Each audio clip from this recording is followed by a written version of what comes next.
তিন ছেলে এক মেয়ে আমার, অনেক কষ্টের ছেলে আমার। আল্লাহ তুমি কেন নিলে আমার ছেলে আমার মা কইব কেমনে, কিভাবে?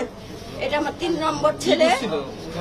হ্যাঁ, ওর পাপোসের দোকান ছিল, নিউ মার্কেটের কুসুম কাবার আর পাপোস দুইটা।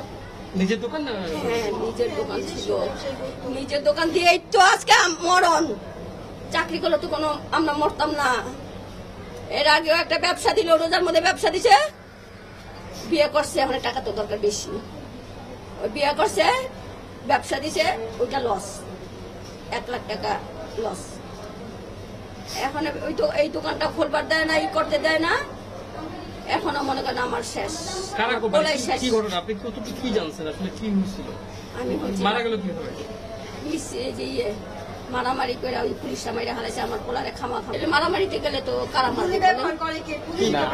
গুলি কার হাতে থাকে? হ্যাঁ, গুলিতে মাথার মধ্যে দেখেন না, মাথায় দেখেন না গুলি, পিছনে গুলি করছে আমার ছেলেরে। সেটা মানে এই কারণে কি মানে গুলি কার কাছে ছিল, কার গুলিতে মারা গেছে জানতে পারছেন? না, ওটা তো আমরা দেখিনি। এটা কি আমরা দেখছি? দোকানটা কোন পাশে ছিল? দোকানটা ছিল বলাকা হলের সামনে। আচ্ছা, তারপরে বলাকা হলটা ছিল না, তারপরে ওই যে বড় নতুন বিল্ডিংটা উঠেছে না, ওখানে তাদের ওই ব্রিজটা ছিল, ওভার ব্রিজটার সাথে নিচে দোকান। আমি মা কিভাবে সহ্য করবো? আমি ছেলে বড় করছি, বাপ ছাড়া বড় করছি, মহিলা মানুষে আমার ছেলের মারার জন্য এইভাবে মারে?